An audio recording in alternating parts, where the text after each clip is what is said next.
Dakle, dobar dan. Ja sam Miroslav Vlahović, predsjednik Političkog savjeta Srpske liste. Današnja konferencija za štampu je trebalo da označi naš početak javnog nastupanja pod novim imenom koje smo registrovali prije nekih mjesec dana. Sa mnom je danas trebalo da bude i gospodin Radosav Vojinović, predsjednik izvršnog odbora, međutim zbog vremenskih uslova on živi na Cetinju, nije mogao da dođe. Tako da ću ga ja zamijeniti. Mislim da su vam iz pres centra podijelili dokument o kome ću danas da govorim, koji se zove Informacije o zastupljenosti manjinskih naroda i drugih manjinskih nacionalnih zajednica u javnim službama, organima državne vlasti i lokalne samouprave. Dokument datira iz juna 2011. godine, zvanični dokument, dobio sam ga ljubaznošću Ministarstva za ljudska i manjinska prava. Predmet naše analize je određivanje nivoa učešća Srba u raspodjeli društvenog bogatstva kroz učešće u radu državne uprave. Stoga u ovoj analizi su izuzeti organi lokalne samouprave koji originalno čine dio ovog dokumenta, a u obzir uzeti rezultati istraživanja u državnoj upravi i pravosudnim organima. Rezultati prezentovani u toj informaciji se odnose na 11.033 radna mjesta u 115 pravosudnih organa i organa državne uprave. Na 11.033 radna mjesta u pomenutim organima zaposleno je 809 Srba i Srpkinja ili 7,33% ukupnog broja zaposlenih. Pošto Srbi čine trećinu građana Crnogorske države, adekvatna zastupljenost bi podrazumijevala oko 3.641 radnog mjesta koje bi pokrivali Srbi. To bi bio adekvatan odnos učešću Srba u ukupnoj populaciji. To znači da u ovom dijelu državne uprave i pravosuđa u kojima je sprovedena anketa, Srbima je uskraćeno 2.832 radna mjesta. To je tema koja se nalazi potpuno van javnog diskursa političkoga, koja je potpuno na margini, iako Srbi nominalno imaju predstavnike u parlamentarnom životu ove države. Ovom broju odgovara određeni novčani ekvivalent, naravno, pošto ti ljudi primaju plate, koji pokazuje koliki je mjesečni novčani iznos koji je uskraćen Srbima.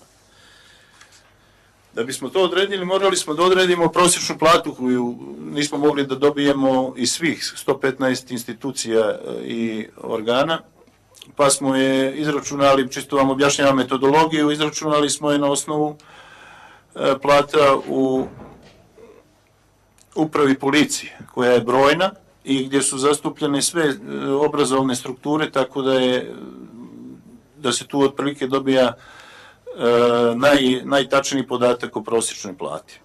Ono što smo računali u lična primanja, ne samo u platu, nego u lična primanja, je neto iznos sa doprinosima, naknadama za topli obrok, godišnji odmor, stanovanje i odvojeni život, naknadama za prevoz, otpremninama i stavkom ostale naknade koje nisu uračunate i u taj ukupni iznos nisu uračunati porez na zarade i opštinski prirezi.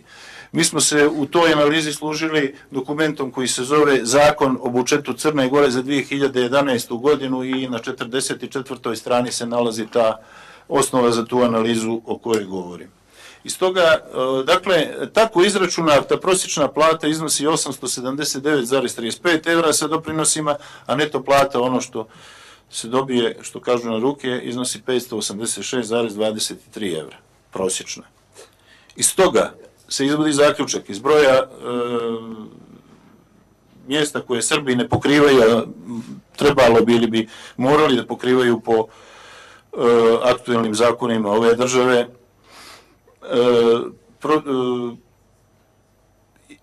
Izvodi se zaključak da mjesečni iznos koji Crnogorska država uskraćuje Srbima samo na ovim popisanim radnim mjestima, dakle ne u kompletno popisanoj državnoj upravi, nego i paradržavnim institucijama i javnim preduzećima, nego samo ovih 115 pobrojanih i anketiranih organa institucija, uskraćeno je dakle 2.832 plate puta 879,35 evra, to na mjesečnom nivou čini 2.489.231 evro.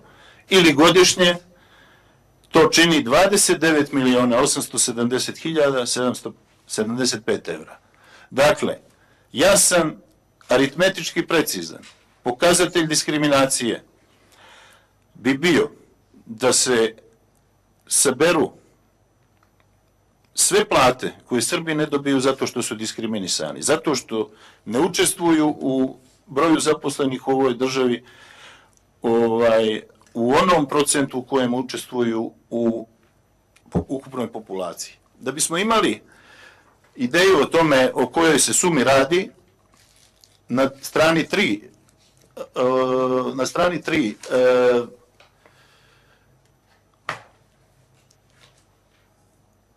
Zakona o budžetu za 2011. godinu postoji jedna stavka koja se zove bruto zarade državnih službenika i plate koje se daju iz budžeta.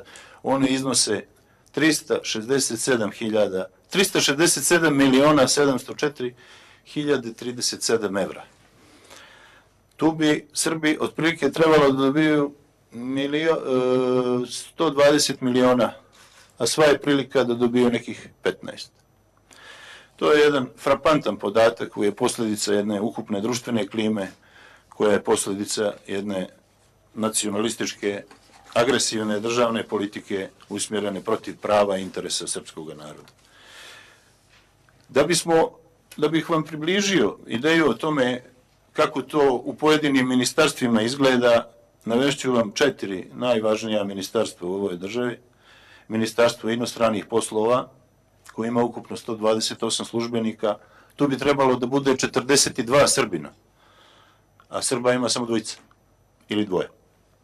U Ministarstvu unutrašnjih poslova ima ukupno 487 službenika, trebalo bi da bude 160 Srba, ima ih 25.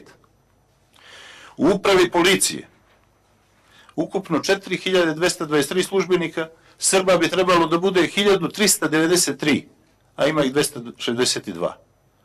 U Agenciji za nacionalnu bezbjednost, molim vas da obratite pažnju na ovaj podatak. U Agenciji za nacionalnu bezbjednost Srba treba da ima 97, izvinjavam se zbog ove.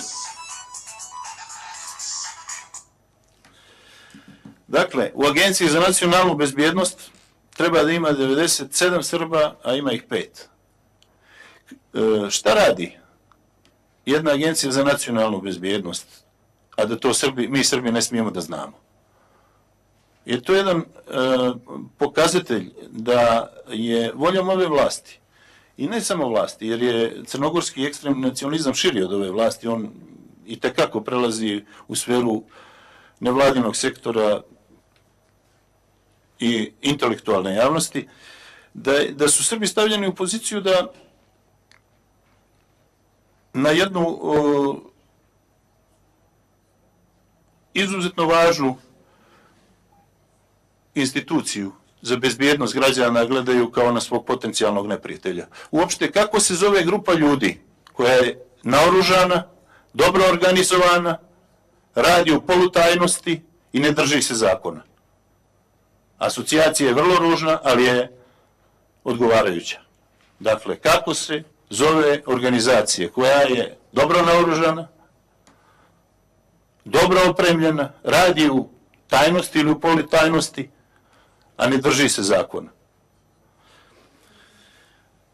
Da bi vam prikazao još jače, još upečatljivije koji je stepen diskriminacije Srba, moram da navedem da Srba nema u Ministarstvu za zaštitu ljudskih i manjinskih prava i u instituciji zaštitnik ljudskih prava i sloboda.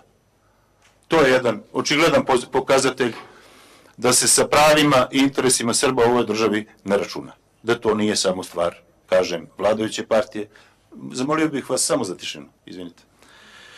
Poseban slučaj, u jednoj velikoj grupi slučajeva gdje u institucijama uopšte nema Srba, poseban slučaj je Ministarstvo za informaciono društvo, koje ima ukupno 58 zaposlenih, 48 Crnogoraca, 3 Albanca, 6 Bošnjaka i muslimana i 1 Hrvat. Srba nema. To je uvredljivo. Da bi se formirala ovakva slika, nije potrebno samo imati jaku volju. Za ovo treba organizacija. Za ovo treba imati jako veliku zlu volju. Ministar u ovom ministarstvu i potpredsjednik vlade je gospodin Vujica Lazović, koji sam pokriva 7 ili 8 mjesta bez svog profesionalnog posla na fakultetu i bez svoga mjesta u vladi. I šta možemo da zaključimo iz ovog, za mene dramatičnog i za nas dramatičnog izvještaja? Iz podataka koje smo naveli se izvodi jasan i nedvosmislen zaključak da su Srbi u ovoj državi diskriminisani. Srbi ne dolaze do radnih mjesta pod ravnopravnim uslovima sa drugima, osujećeni su u želji da se društveno afirmišu ili im je ta afirmacija značajno otežana. Analiza koju smo vam predstavili je slika samo jednog segmenta te diskriminacije. U Crnogorskoj državi država je najveći poslodavac, najveći investitor i najveći mecena u kulturi, tako da je očigledno da je diskriminacija Srba raširena na sva polja društvenog, javnog i ekonomskog života. Ta diskriminacija ostavlja dalekosežne posljedice koje će da trpe i naredne generacije Srba u Crnogorskoj državi. Kada sam govorio o prihodima zaposlenih u državnoj administraciji, govorio sam o bruto prihodima, o penzijskom i zdravstvenom osiguranju. Znači da će ova diskriminacija da ima značajne reperkusije i na život u odmakloj dobi ljudi koji su danas diskriminisani. Oni neće imati penzije na nivou na kojem će imati oni koji su favorizovani u dobijanju radnih mjesta u državnoj upravi i u paradržavnim institucijama, u onima gdje se plata prima iz budžeta, da budem određen. Ta diskriminacija, dakle, ostavlja dalekosežne posljedice. Ove nesporne, očigledne činjenice su ignorisane od strane vlasti, nevladinog sektora i od intelektualne javnosti, što nije čudno, jer su to ešaloni crnogorskog nacionalnog projekta čiji pripadnici imaju neposrednu materijalnu korist od ove pljačke. Ti ljudi imaju neposrednu, kada čujete crnogorske intelektualce koji opravdavaju diskriminaciju srpskog naroda u ovoj državi, morate da znate da su oni jako dobro plaćeni. Mi u ovoj analizi nismo govorili o nebuloznim institucijama kulture i kvazikulture. Nismo govorili, recimo, o jednoj fantom instituciji koja se zove Savjet prestonice Cetinje. Valjda je ta lokalna samouprava nesposobna, ne postoji ministarstvo uređenja prostora, regionalnog razvoja, ne postoje druge institucije, nego je potrebno da se znameniti patriote crnogorski uhljebe na još jedan način izborom u tu potpuno nebuloznu instituciju. To ništa ne znači, to ničemu ne služi, osim ovome što sam naveo. Dakle, ova pljačka je jedan od uglavnih kamenova crnogorskog državnog projekta. Taj projekat podrazumijeva ekskomunikaciju Srba iz crnogorskog etnokratskog društva. Ako ovdje uopšte postoji jedno društvo. Mi u Srpskoj listi smo na stanovištu da na teritoriji ove države postoji više zajednica koje između sebe jako malo komuniciraju i jako malo razmjenjuju i dobre volje i kulture, i kulturnih, i političkih, i svakih drugih uticaja. Uglavnom se radi o jednom segmentiranom društvu, to je su više društava koji se samo dodiruju, a ne dubinski prožimaju. Ekstremni crnogorski nacionalizam u održavanju ove sveobuhvatne diskriminacije Srba ima saveznike u pseudosrpskim partijama koji ignorišu ove činjenice. Ova tema nije potezana u javnosti, osim ponekad vrlo slabo kroz instituciju poslaničkog pitanja, koja ništa ne znači i nigde se ne završava. I nema nikakvog efekta niti posljedica na stanje prava i interesa Srba. Te stranke pozivaju Srbe da se odreknu svojih prava, da bi demokratizovali državu u kojoj su diskriminisani i u kojoj nemaju nikakvog uticaja na distribuciju društvenog bogatstva i političke moći. Vi ste u saznanju da političke partije za koje glasaju građani koji su Srbi u ovoj državi ovih dana insistiraju na tome da se prevaziđu takozvane identitetske razlike koje ne postoje praktično. One nisu stvar trvenja. To je normalno razlikovanje različitih društvenih grupa čija stremljenje interese jedno zdravo društvo, jedna zdrava država treba da sažme i da iz toga izvuče jednu rezultantu kojom bi svi išli i u čijem bi pravcu svi stremili. Dakle, taj poziv pseudosrpskih partija na učvršćivanje je poziv na učvršćivanje teškog položaja Srba i na njihovo odustajanje od njihovih legitimnih prava i interesa. To je zaključak ove analize, a u kontekstu aktuelnih dešavanja oko nepolitičkih takozvanih protesta Mansa, Unije studenata i sindikata, Srpska lista jasno govori da to nije stvar koju Srbi treba da posvete pažnju i to je stvar u kojoj Srbi ne treba da učestvuju. Kada god su takozvana identitetska pitanja stavljana na stranu, prava Srba su redukovana, a interesi srpskog naroda su bitno narušavani. Sjetimo se primjera sa prvim postreferendumskim izborima kada je određeni broj Srba glasao za Nebojšu Medovića i Pokret za promjene koji su insistirali na zanemarivanju identitetskih razlika, pa je to zanemarivanje identitetskih razlika, isticanje socijalnih prava i interesa rezultovalo samo jednom stvari, marginalizacijom srpskog naroda i ukidanjem srpskog jezika. Kako u javnoj upotrebi, tako i u školskom sistemu. Mi pozivamo Srbe da ne nasjedaju na tu plitku provokaciju čija su žrtva bili nekoliko puta u skorijoj istoriji. To sam imao da vam kažem ako imate kakvih pitanja.